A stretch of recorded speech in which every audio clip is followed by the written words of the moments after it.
Alright guys, we are back. Good evening, good morning, or good afternoon, and welcome to episode 248 of Photography Talk Success Interview. Folks, today's success story comes from Springfield, Missouri. It gives me great pleasure to introduce my friend Randy Henderson. Randy, you ready to get this going? I am absolutely ready. Now folks, Randy has been a professional photographer since 1985 with heavy focus on advertising and real estate photography. Now, Randy, I've given our friends just a taste of what you and I are going to be talking about here. Before we get going, can you share with the listeners just a little bit about yourself? Well, I'm 61. I live in Springfield, Missouri. I've been doing architecture about the last 10 years. I live here with my wife, Victoria, and we've got two kids, one that doesn't live here and one that does live here. And I've got two grandkids, one granddaughter, Charlie, who's 15, and her little brother, Bodie, who's 5. So I'm busy all the time. Very cool. Now, are you originally from Missouri? No, actually, I'm from the Pacific Northwest. I'm up from northern Idaho, a little tiny town called Grangeville. I met my wife up there, though, and she's from this part of the country. I gotcha. So she had family down in the area, which kind of prompted moving down. Came back here about 30 years ago to take care of her dad. Yep. Do you guys get snow out there? Once in a while. We've had two already. I mean, not Idaho snow, but snow that melts in 4 or 5 hours. Yeah. Randy, we're about to jump into your journey as a photographer. To get the ball going, what has you most excited about the photography industry right now, today? Well, I think the accessibility. I mean, you're talking about somebody that started in photography when it was literally film and developing and chemicals and all that. And if you wanted to be a great commercial photographer, there were maybe, a couple of hundred in the country. If you wanted to be an aerial photographer, you had to know somebody that had a plane and somebody that had a helicopter. And now you want to be an aerial photographer, you go down to Best Buy and buy a $1,200 drone and you're ready to go. So I think the accessibility and the amount of quality for the inexpensive amount of equipment is just astounding. Indeed, the landscape has definitely changed over the last handful of decades. Randy, you've seen these interviews before, so you know what we're going to do Sure. right now. You and I are going to do something fun. We're going to jump in the Wayback Machine. We're going to go back to the very day, the very morning, if you happen to remember, when you picked up a camera for the very first time. Randy, what was the original inspiration for doing so? It was my mom, believe it or not. My mom saved up her money and bought an Argus twin lens reflex camera when she was in high school. This would have been like 1947. And after she got married, it got stuck in a cabinet. And I was digging around when I was about 10 years old, and I found the camera. And in fact, there it is right there. And I've turned it into a lamp since then. But I mean, there was no f-stop on it. There's no shutter speed. You literally wind the film and push the button and you have a picture. And I said to my mom, can I play with that? And inexplicably, because 100 other things, they wouldn't have let me do that. She said, yeah, go ahead. And I used paper route money, bought a roll of 120 film, shot 12 black and white shots, mailed them off through our local drugstore. Took 10 to 14 days to get them back. And I was just fascinated with the process, to the point where every time I could, I'd buy another roll of film and get them developed, and pictures of the dog, pictures of the backyard, whatever it was. And that's how I got started. 12 to 14 days turnaround time. Boy, Yeah. When I interview folks and I hear where you get to go back in time to the film days. Now, granted, it started off in film myself, but boy, I don't. Those times, those development times, and you compare that to today, boy, talk about, as we were talking a moment ago, a lot of contrast between the last handful of decades. Oh, yeah. When you were first getting going, was there a particular photo of yours that you took that really validated your interest as a photographer? Yeah, as a matter of fact, it was that camera, and I was out messing around. I'd bought a roll of color film. I'd been shooting black and white because it was cheaper. And I bought a roll of color film, and I just happened to be out in the country with my parents, and we shot a picture of a farm with a road leading up to it or something. And the newspaper that I was working for at the time had a contest Well, I thought it was a contest for the newspaper delivery kids. Well, it turned out it wasn't. It was for anybody. And this was a newspaper in Spokane, Washington, which was a town of about, a couple of 100,000 people at that time.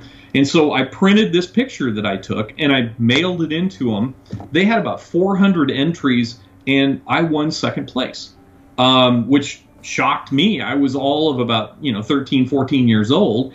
And I think it was $15 or something. But that was when I started realizing that I really wanted to do, that positive reinforcement at a young age, that I really wanted to do it more. And I knew I wanted a better camera than that. When you were starting out, what was one of the biggest challenges that you had? And Randy, how did you overcome from that? Living in Grangeville, Idaho. Well, Grangeville, Idaho is a wonderful place. Absolutely beautiful, scenic, sort of a little house on the prairie kind of thing in Idaho, right? But we were 200 miles from the nearest television stations. We got our television from out of state, 200 miles from the nearest airport. Of course, no internet. I mean, we're talking about the 1970s.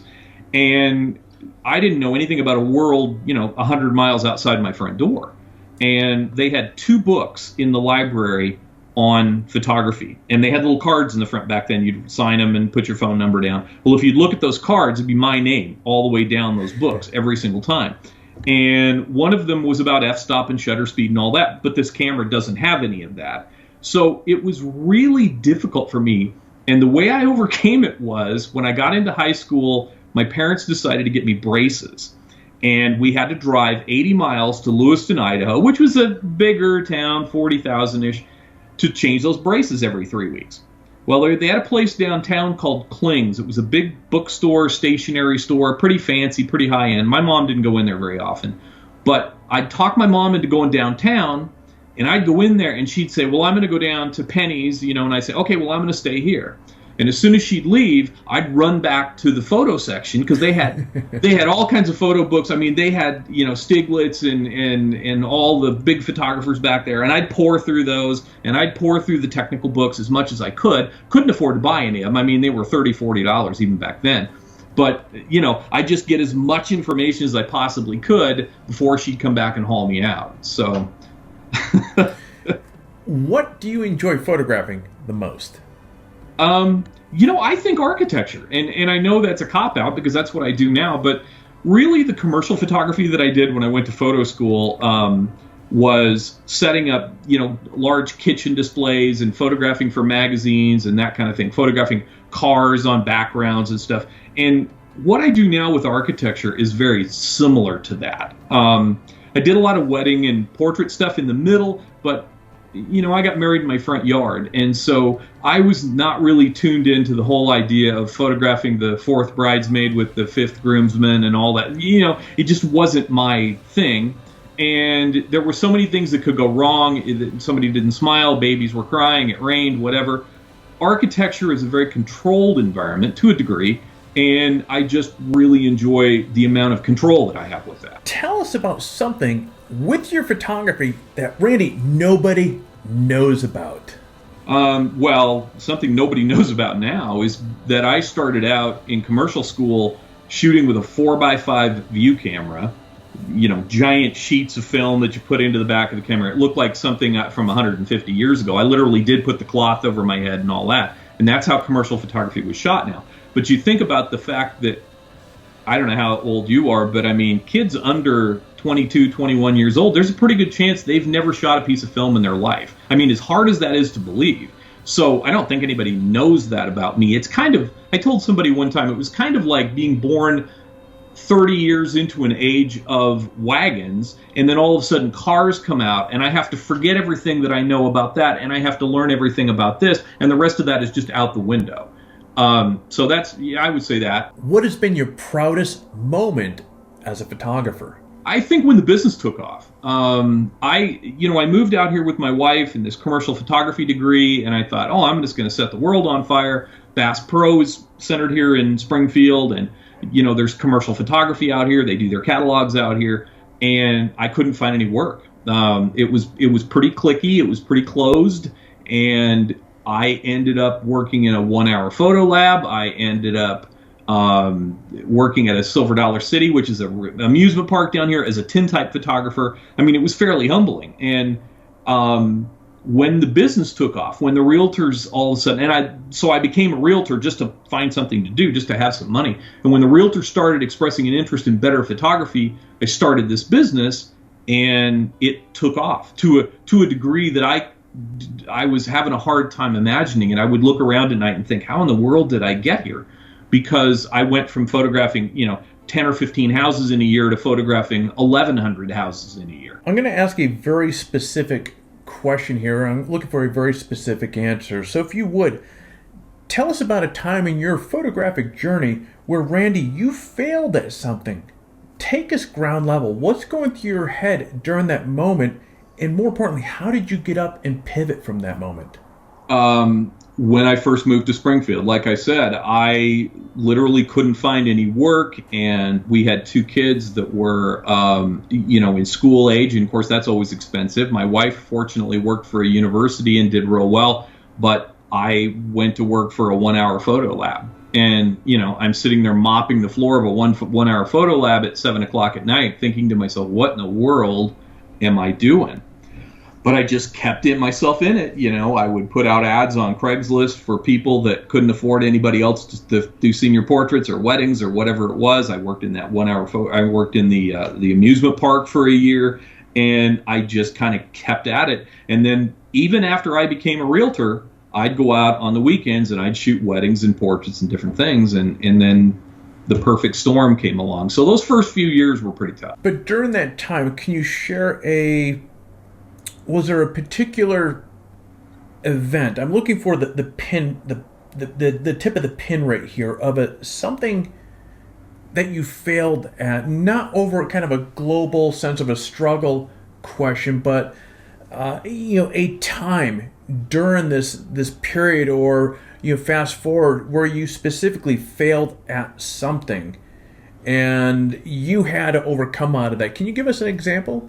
Well, once I started becoming a realtor and there wasn't any real estate photography to shoot yet, I did weddings and portraits, and it just never took off. I was not paying the bills. I kept trying to do it. I was staying up until 2:00 in the morning watching videos on how do I get better, how do I do this, and it just never came to fruition.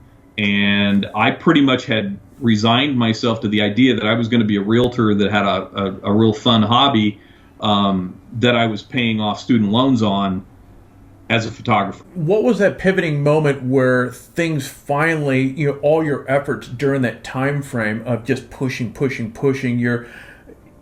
what was that turning point where things finally started going the direction that you wanted it? I was in the office one day, and this girl said, another realtor, she said, I think the world is changing for realtors. I think we're going to have to change the way we do business. She said, I've been on floor duty, which is where you sit in the front and people come in and, they're your customer, right? She said, I've been on floor duty for 2 months and not a single solitary person has walked into this office. Now, that had never happened before. And she said, everybody that calls, I say, well, instead of talking about it, why don't I meet you out at the property? And they say, oh, I've already seen it on the internet. And she said, I've had this house on the market for a year. Can you go take better photographs of it? I didn't have the first idea of how to photograph a house. And I said, yeah. And I had bought my first digital camera about 6 months prior to that. It was a Nikon D50. It was a 6 megapixel, horrible low light. It was just an awful little camera. And I took it, no tripod, no lights, no nothing, up. And my commercial photography school just kind of kicked in, and I photographed this house. And my wife came back, and she was looking over my shoulder. Of course, she'd been a realtor's wife for that point at 10, 15 years. And she goes, these are MLS photos? And I said, yeah.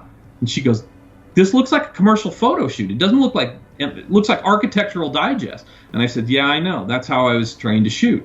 So I gave the pictures to Abby, and about 4 days later, now remember this had been on the market a year.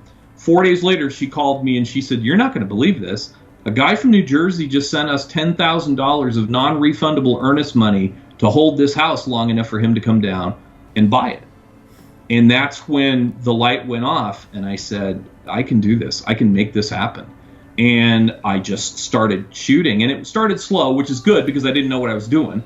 But then I went online, and there was no one in the U.S. I mean, there wasn't maybe 10 or 15 real estate photographers in the United States. but there was a bunch of them in England and a bunch of them in Australia. And so I literally pestered every British and Australian human that I could find to find out how they were doing. I don't even think I'm allowed in those countries anymore because so many people hung up on me.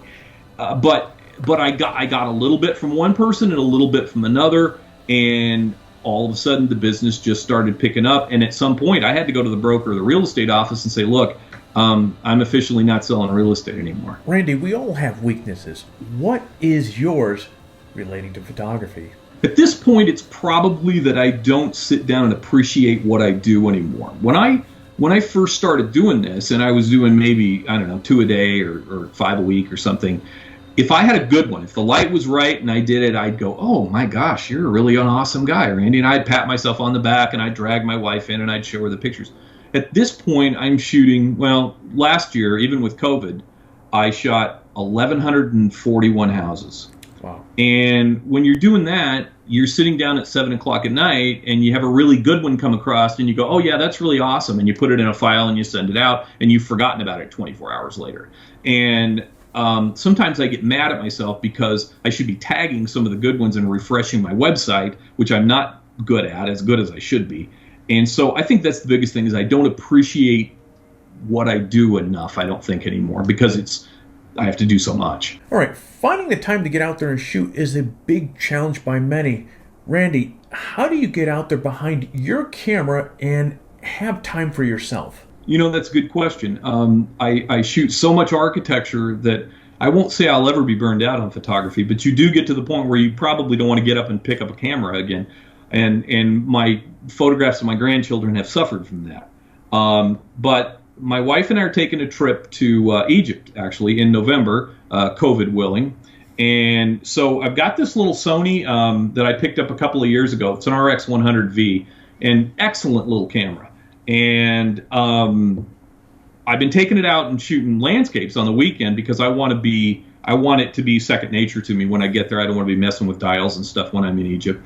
So I just find the time. And this has been the first, well, last year and this year, I don't shoot on Sunday unless it's an absolute emergency or something that is so cool that I do it even if they didn't pay me, one of those deals. I take Sundays off, and that's usually when I take the Sony out and we go messing around. So I've reviewed that camera. In my opinion, it's one of the best compact cameras you can get. Oh, it's excellent. It's a little weak on the zoom range. I think it's like a 25 to 70 or something.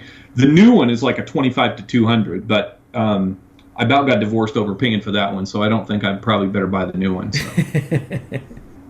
Nailing composition right can be a big challenge. What do you think is the trick to mastering composition?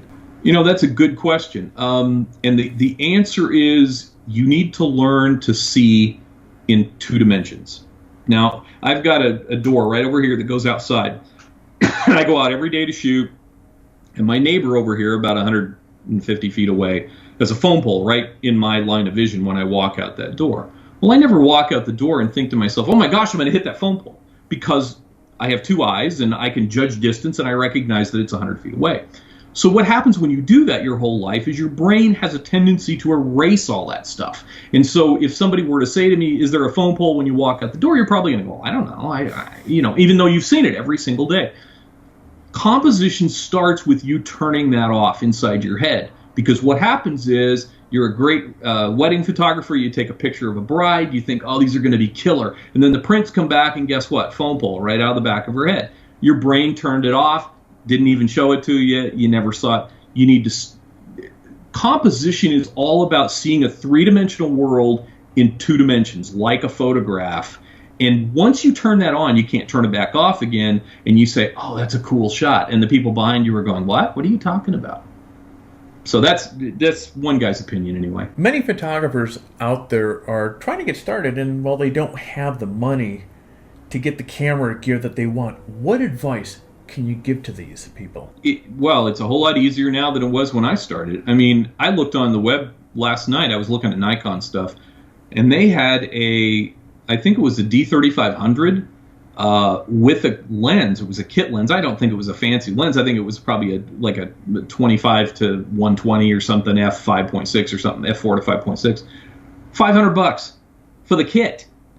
Now, that camera, I would say, was as good as anything people were shooting with 35 millimeter when I was in photo school. Okay, so first of all, it is affordable. Now, somebody might say, well, yeah, $500, but that I don't have that. Well, go on Craigslist, go on eBay, go on KEH Cameras, find the people that have bought that and decided they didn't want to be a photographer or they wanted a better camera after 5,000 shutter clicks, and buy that thing for 60% of what you would pay new for it.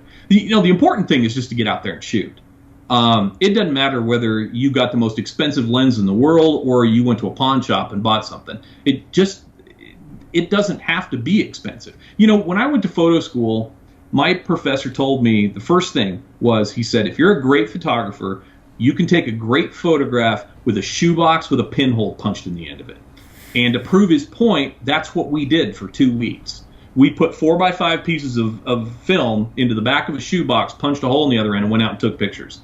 And actually, one of the pictures in my thing that I sent to you, I think was taken with a pinhole camera. With a pinhole camera. So yeah, it's you can do it. It's just, be careful of saying, well, I want a new camera because I want to impress somebody, versus I want a new camera because it actually is going to do something that I need to do. How do you feel photography has impacted the way that you see the world? I always tell this story. In fact, I think you and I may have talked about this one time. About 6 months ago, my wife and I rewatched Forrest Gump. It was on, and we just saw it on TV. And at the end of the movie, my wife turned to me and she said, "Isn't that a wonderful movie? I hadn't seen that in a long time. Isn't that wonderful? What do you think about the movie?" And I was embarrassed to tell her that I wasn't paying a whole lot of attention to the movie, but what I was thinking about right before the credits rolled is that there is this scene where Forrest puts his son on the bus, and then he stands back, and he puts his arms out like this, and he sticks his neck out like Tom Hanks does, and he's got on a blue shirt, and there's a whole series of mailboxes right next to him, and they've got little support angles down just like his arms are. They've got blue mailbox newspaper holders on the bottom of them that are the identical same color as Tom's shirt. Some cinematographer said, "Tom, go over there and do this exact pose because I want you to mimic those mailboxes identically." It was brilliant. It was a brilliant piece of photography and cinematography, and that's all I got out of Forrest Gump. So that's what happens when you're a photographer, is you see the world as photographs, as compositions.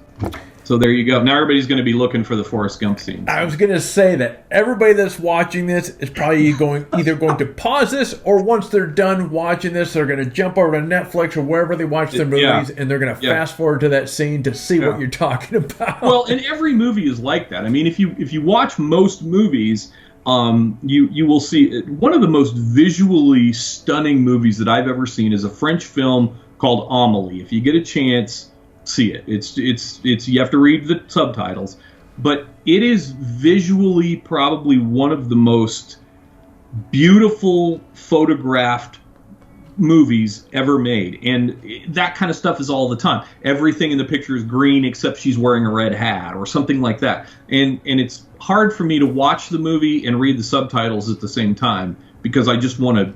It's just very photographically seductive. What do you see photographers doing today that, if done differently tomorrow, would ultimately impact their success? Quit worrying so much about the tech. There's a lot of photographers in my market that are doing weddings and portraits and even in real estate photography that never take their cameras off auto. And I don't necessarily think that's a bad thing because, cameras are pretty smart right now. They can do a good job for you.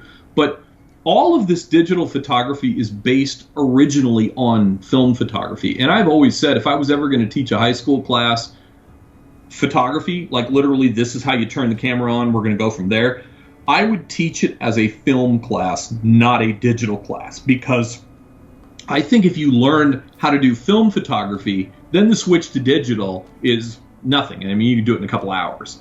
But when you do digital, there's a lot of questions about, well, why do you call it this and why is it this? Well, it harkens back to film photography, and a lot of people don't know that. Photoshop is a good example. The Dodge tool, in Photoshop, Well, what does that do? Well, it makes things brighter. It brings the shadows out and brings the details out.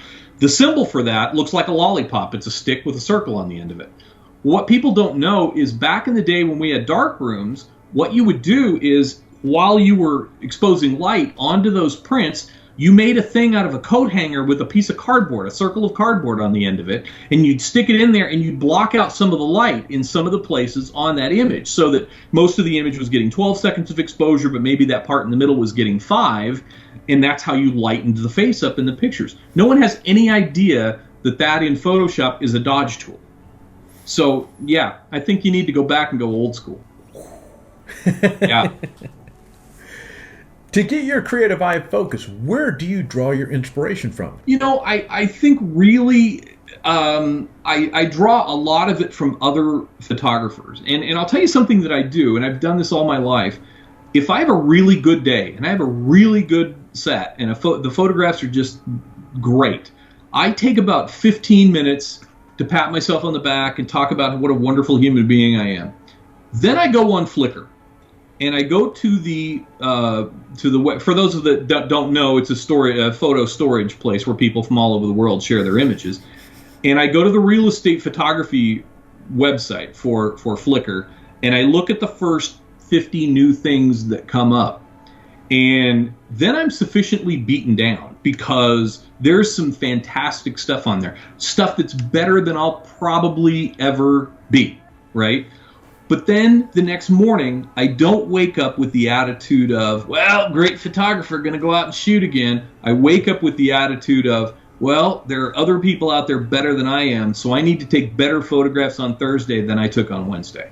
And that's my inspiration, is I always want to be second place. I always want to be second place. Those of you that are watching this interview here, there are moments just like what you've just listened to right here. These are moments you want to pause. You want to go back and listen. The advice that Randy's giving right here is going to help you push that progress needle forward and teach you the important lessons of don't take your success too serious. It's great to have that success, but if you aspire greatness, keep finding ways to motivate and finding to get to the top, finding those tools, finding the inspiration, finding the drive and the willingness.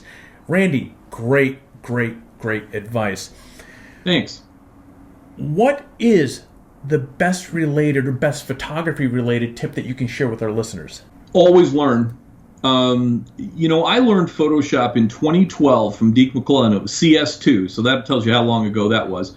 And I went through this year and realized that I've kind of gotten into staying in my lanes with Photoshop because the new advances have come out and I'm like, oh, I already know how to do it this way. And now I'm at the point where I said, you know what, I'm going to redo this. So I'm back literally with Deke McClellan 55 hours on lynda.com going, okay, this is how you open a file. This is how you close a file, and it's fine. Okay, I'll go through all of that because I need to be updated to CS20, 2021, and so I don't think that ever stops.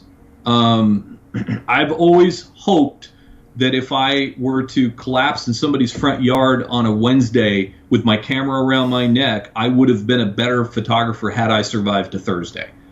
And, I think it's important. Speaking of post-processing, your photos, they look absolutely stunning. What is your secret to when it comes to post-processing? Well, I shoot in HDR, for one thing, and I don't know that that's as important now as it was when I first started out. I mean, that Nikon D50 that I started out with was pretty lousy on dynamic range, and so to get a decent dynamic range, you took 5 photographs, from a very dark photograph up to a photograph where you basically had blown out everything except the shadows under the furniture, and then you combined them using a fantastic piece of software called PhotoShelter, Ron Pepper's PhotoShelter. Photomatics. And so I would use that software.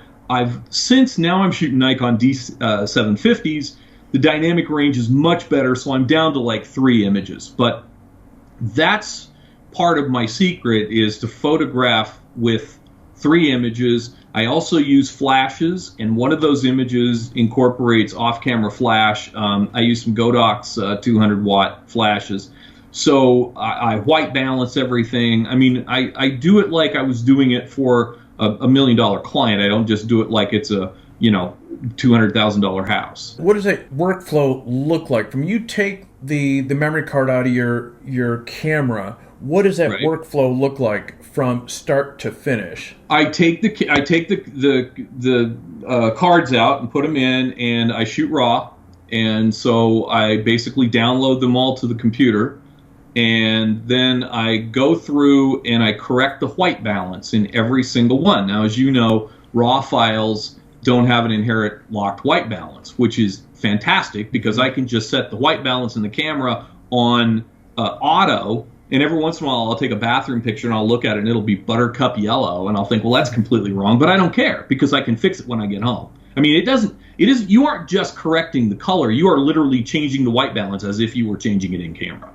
And so I change the white balance on all of them. Are you in RAW, Photoshop, Lightroom? In RAW. I do it. I actually do it in Adobe Camera Raw. Okay. I like Photoshop. I mean, I like Lightroom, and I use it for my filing, but I've never caught on to it. It's probably one of my weak points is Lightroom. And actually, a little dirty little secret here, Adobe Camera Raw is the develop module from Lightroom. They are the same thing. I mean, same company and everything, Mm-hmm. So anyway, I go through, I change all the white balance, and then I sharpen them, and then I bump the saturation a little bit on them. And this is all as a group, and I correct for distortion. You can go in and identify the lens, which of course it's always the same lens, and it will group fix the distortion. Basically what I'm doing is I'm doing the same thing that your camera would do if it shoots a RAW file and processes it as a JPEG. I mean, even when you shoot a JPEG, your camera's shooting a RAW file and then just post-processing it for you in camera and giving you a JPEG. Then I save them all together, and then I convert them to JPEGs. Now, the reason I do that is because a RAW file will be 22 megs and a JPEG will be 2 megs. And it goes through the HDR software faster, and since I've got them exactly the way I want them, I don't care that they're JPEGs instead of RAW files. Once I process them to JPEGs, then I go through, I edit them down to exactly 3 of each. Then when I get them there, I go into Photomatics. I tell Photomatics, hey, I've got a whole bunch of files over here. I want you to grab them 3 at a time and make an HDR out of them. Then I go have dinner. Then when I come back, they're all done. I tweak them if they need something else, or a lockbox taken out that I missed, or a leaf on the roof that I don't want, whatever. Then I put them into storage. That's where Photomatics comes. I mean, that's where PhotoShelter comes in. That's who I use for storing my images. And then I send them out to the client. I bill them. They can pay with a credit card online. I format the cards, and I'm ready to go the next day. What would you like for people to take away from your work? That I love what I do. There's a big push lately by other photographers. I train some photographers sometimes, and they've all been very successful. A guy named Eric out in Colorado, and a gentleman named Daryl Colvin, who's doing fantastic work down in Bentonville, Arkansas. And these guys are all doing 6 figures in real estate photography. But they're trying to get me into drones and walkthrough videos and 360 videos and all that. And I've resisted it. And the reason I've resisted it is because at 61, I should be able to get up and do exactly what I want every day. You know what I mean? And I'm a photographer. I'm not a pilot. I'm not anything that I'm doing that is not photography is taking away from time that I could be doing photography, and it's what I love to do. So I hope that comes through in my images, is that I'm not going to be able to do aerials. I can refer them out for you. It's no problem. I'm not going to be able to do aerials. I'm not going to be able to do 360 walkthroughs, but you are going to get the best commercial grade interior and exterior photographs that you can get. All right, Randy, we're at the time of the interview where we have some burst questions. These are going to be quick questions. You're going to give me quick answers. Sound like fun? I'm not very quick, but yeah, go ahead. I'm old, remember. What are 3 must-have items in your camera bag? I go through a lot of those alcohol cleaning swabs, the ones that are made specifically for optical uses. I go through a ton of those things, order them on Amazon all the time. I have a screwdriver and socket set in my camera bag all the time because tripods, cameras, everything, stuff comes loose all the time. And the last thing that I have in that camera bag is probably a backup of everything. I mean, I have 2 Nikon D750s. I have 2 wide-angle lenses. I have 2 tripods. I even have 2 shirts, 2 pairs of pants, 2 shoes. You just never know what's going to happen. And it's always going to happen 100 miles from your house. So that's it. I guess the clothes probably aren't in the camera bag, but you get the idea. Redundancy. When you're out there as a professional, absolutely. Having that in case of emergency break glass sort of plan, valuable. What is the strangest thing in your camera bag? Actually, it's right here. A golf ball. I learned early on that getting white balance right in post-production wasn't always an easy thing to do. You go in and you're photographing a room where they've got yellow walls, they got a yellow ceiling, even the trim is cream colored. How am I going to know whether I've got decent white balance or not? I never had a problem with that in kitchens because there was always paper towels sitting on the counter, and I'd always use my white balance quick clicker off of the paper towels. Worked perfectly. I thought, boy, it would be nice to have something matte colored, neutral in color, with some texture that I could do in every room like that. I carry that in my pocket. Living room like I just described. I'll throw it out onto the carpet, make sure it's not touching anything, it's surrounded by carpet, and I'll just photograph it that way. Then I can go back in, do the color clicker on it, neutralizes the room perfectly, then I go in with the heel tool, 2 seconds, click, golf ball's gone, I go on to the next shoot. So, golf ball.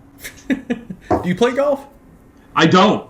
But every time I go to the golf course to shoot a house, I go out and collect about another 15 golf balls out of the gutters and put them in my car with me. What is the last photography book or magazine that you read? Well, I'm a member of the Professional Photographers of America. And of course, I get a magazine with them every month. The last book, my wife got me a book by a street photographer named Vivian Mayer.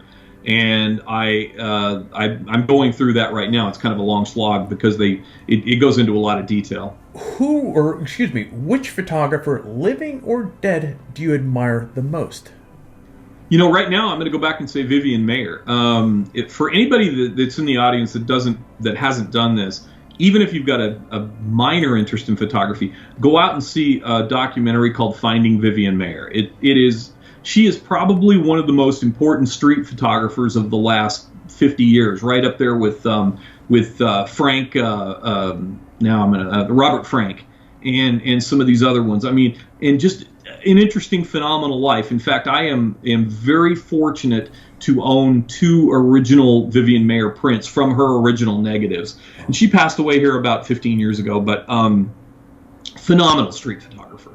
Final question, and Randy, it's a fun one. Life has been found on another planet, and none other than Sir Richard Branson is piloting the Virgin Galactic. And well, guess what? He's put together a team of engineers, scientists, and doctors, and he's asked you to come along and document the journey. Now, the challenge is you can only bring 1 camera, 2 lenses, and 2 other items. What would that be? Okay. I'll take the Nikon D750 with me as the camera because I know that thing backward and forward. I'd have to take my real estate lens with me, which is the 16 to 35 f4 Nikon. I'd probably take the holy grail of camera lenses, the 70 to 200 f2.8. They've got a new one of those, and I'm going to rent it, I think, because I want to see if it's really better than the one I've got. And I'd probably end up taking my Godox 200 flashes with me. Just those things for filling in shadows and stuff are just phenomenal. And I'd take a good sturdy Manfrotto tripod with me. I think I came to the end of what I do. But if Richard had his back turned, I'd put a golf ball in there too. I just wouldn't tell him. I mean, who knows what the white balance is going to be on that planet, right?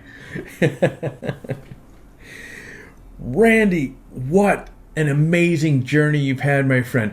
Now, as a token of gratitude for you coming onto the show and sharing your story, we have a 16 by 24 inch canvas print for you from Canvas HQ. Now, Canvas HQ was crowned Best Canvas Company for 2019 and 20, provides ultra high quality handmade canvas prints for companies like Bentley, Ralph Lauren, Bon Appetit Magazine, and plenty more. Matter of fact, I have a bunch of their prints in my house.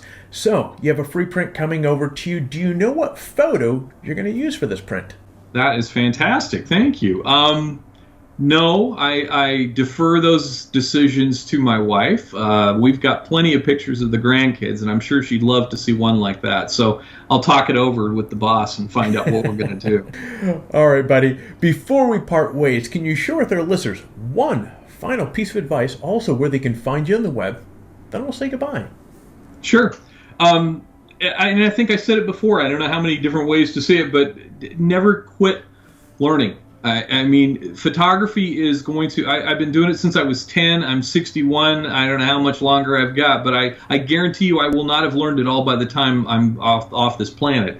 And it is fascinating. And I don't think people understand the amount of resources that they have available to them. I learned photography from 3 professors at a university in Spokane, Washington. And it was a good school, 3rd best in the country at the time for commercial photography. The amount of information on the internet now rivals, if not surpasses, the amount of information that I got in that two-year school that I paid $10,000 for, and almost all of it is free. Never stop learning. I just bought a whole bunch of Joel Grimes commercial photography training that I'm going to go through sometime whenever I get the time. So, but if anybody wants to see my work, go to hendersonimages.com. And I don't currently have a Facebook page. It got hacked. I'm trying to rebuild all that stuff. But hendersonimages.com, you'll see my work. It'll have phone numbers. If you've got questions, I've always said this, and I've never been sorry that I did. Just pick up the telephone and call me if you want to.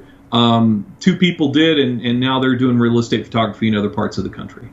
Wow. Boom. Never stop learning. Randy, those that are watching, you're getting advice from somebody that's been in the industry since 1985. These are some absolute big nuggets. Now, if you want to learn more about Randy, check out the links below in the description. Randy, you've been very generous with your time. We thank you for your expertise. My friend, we're going to see you next time. My pleasure. Thank you.